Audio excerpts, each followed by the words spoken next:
Hey guys, Cal here with a new video on Marvel's Spider-Man 2.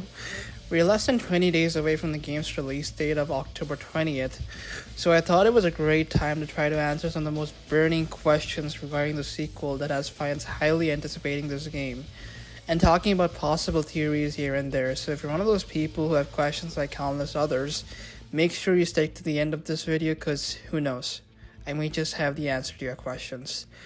Do bear in mind that for this video, I will only be covering questions related to the sequel's narrative by talking about key plot points or reference in the past two Insomnia games of Spider-Man PS4 and Spider-Man Miles Morales, as well as other comic book inspirations, and I will in no capacity talk about any leaked plot details or any leaks surfing around the net regarding the sequel, so do not worry about spoilers.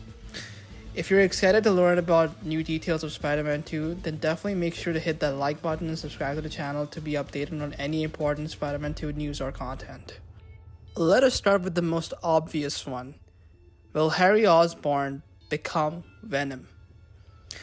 In the comic books, Harry Osborn has played many different roles, including Peter's best friend, a deceased person, and of course the infamous Green Goblin. Though he did become the host of the Venom symbiote in the 2012 Ultimate Spider-Man animated series, he has never been Venom in the comics.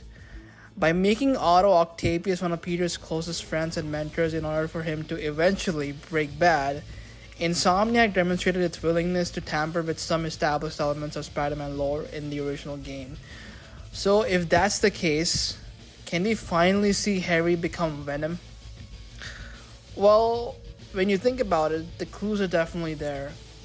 As the first game begins, Harry has been quote-unquote away for some time, but we later learn that he is suffering from a crippling chronic disease called Osteron syndrome.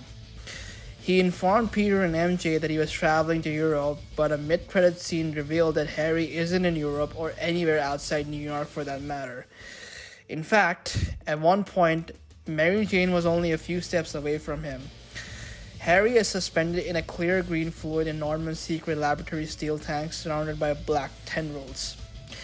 By giving a scene that involves black tendrils that move, you have all but assured fans that the Venom symbiote is going to cause absolute carnage in the sequel, but it's much harder to tell whether or not Harry will take on the symbiote.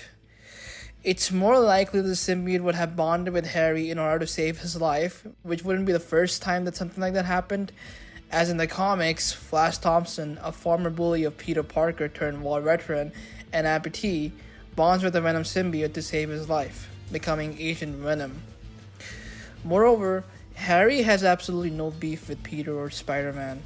Even though he left him numerous notes to complete tasks in the form of his research laboratories on rooftops and appears to be aware that Peter is Spider-Man, he still regards Peter as his best friend. In addition, we know from what we've seen that Peter dons the symbiote outfit for at least a portion of the game. In the past, when the symbiote separates, it creates distinct personalities like Carnage and Riot. Therefore, it seems odd that Peter and Harry would be donning the symbiote at the same time, and even less likely that Peter would do so knowing what the symbiote is. Even though Insomniac has left no stone unturned in their efforts to convince fans that Harry is Venom, more recently in their story trailer, where Harry and Venom say the exact same thing of quote-unquote, "We're going to heal the world." I strongly believe that's a misdirection and that somebody else will take on the Venom symbiote. Will Norman Osborn become Green Goblin? In the same regard as Venom, the first game provided numerous hints for this question, and Mary Jane was able to see the most of them while exploring the Osborn penthouse in Spider-Man PS4. She discovered a lot of blueprints, several purple bombs, and an augmented reality headgear with some really cool features. Norman is full-on an evil individual who also sports a dark green outfit, as if that's not a clear nod enough to his alter ego. He possesses the technology necessary to assume the Goblin identity, and you can certainly understand Norman resenting Spider-Man for his part in destroying the Devil's Breath virus, which was intended to be a treatment for his own son Harry. Now granted, Norman Osborn is not a young man with his age, around the same if not more than Otto Octavius, whose body was deteriorating as a result of age, chronic sickness, and physical infirmity.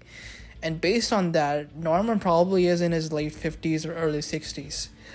But then again, Otto's age hardly mattered when he got angry enough and decided to band together with other criminals and fight Spider-Man. However, nothing about Osborn suggests that he will turn evil in the future. He's already a really bad guy and frequently acts in bad faith. Even the reasons for preserving his son are self-serving. The villain he will be is already present in him. He's already the villain he's going to be. If the symbiote didn't bond with Harry, it's also possible that the green fluid corrupted him while he was inside the tank. Now, if that's the case, Harry would have the same schizophrenic traits as Norman did in the Sam Raimi Spider-Man films, allowing him to take on the role of the Green Goblin instead of Norman. But who knows? Will Doc Ock reveal Peter's identity? I had almost forgotten about this one when I came across it and I remembered, oh, that happened as well. Many of our favorite characters have secret identities and split selves at their core. Peter has carefully protected his secret identity for the better part of a decade before the events of Spider-Man PS4, and by the game's conclusion, very few people are aware of it. Miles Morales and Mary Jane know. May admitted that she was aware of it before she died. Even Black Cat is aware of this, though she's not interested in ruining his life, but only for teasing him. Moreover, Spider-Man 2 gameplay trailer shows that Genki, Miles' closest friend, is aware that Peter Parker is the original Spider-Man. Otto Octavius, though, is the one about whom we are the most concerned. Peter's mask was destroyed by Otto during their fight atop the Oscorp building, and Otto told Peter that he had known the hero's identity for some time. Otto accuses Peter of, ruining everything.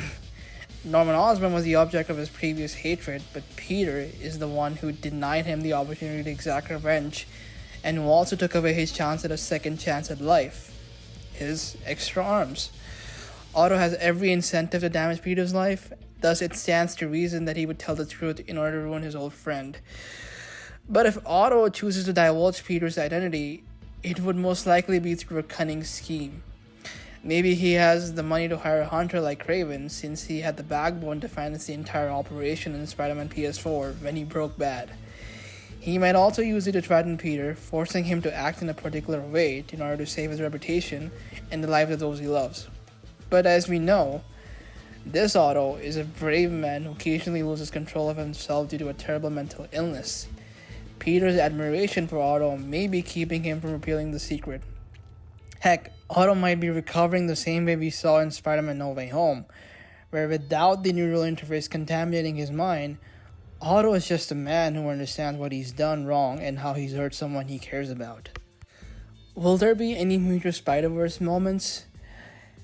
This question, I feel, does not in any capacity connect to the sequel's narrative, as the game already has so many characters and storylines, as well as side content, that putting any more would just feel like overkill. But since we are considering these questions, on the off chance that they do happen, let me give my opinion on it. Now, if you remember, this particular version of Peter Parker popped up for a split second in Spider-Man Across the Spider-Verse, as well as in the comics, and not only that, but every Spider-Man has been in the Spider-Verse at some point or another. What matters is whether or not the events mentioned before are canonical to this Spider-Man. I mean, why hasn't he mentioned it? Or maybe it hasn't happened for him yet. Or maybe this Spider-Man isn't the same one that appeared in Spider-Man Across the Spider-Verse or in the comics. My head's spinning. Now, the Spider-Verse is exciting and all, but every now and then when it does appear, it has a nasty habit of dominating the main plot, which I fear may happen if this were included here. But I know for a fact that Insomniac has a solid reputation which they've built over the past two Spider-Man games. So based on that, it's highly unlikely they would take this route. The best I'm hoping for is maybe having an Easter egg or some reference in the game, but that is all. Will Peter Parker die? This is one question that I come across as well, and given how in the comics as well as in Spider-Man Into the Spider-Verse, Peter Parker died for Miles to become the next Spider-Man, it's completely possible Peter Parker could die at the end of Spider-Man 2. And that Marvel's Spider-Man 3 could only feature Miles as a playable Spider-Man. Now that the worst case scenario is out of the way, let me tell you why I don't think that's a possibility. If Peter dies, he is gone as far as Marvel Spider-Man is concerned.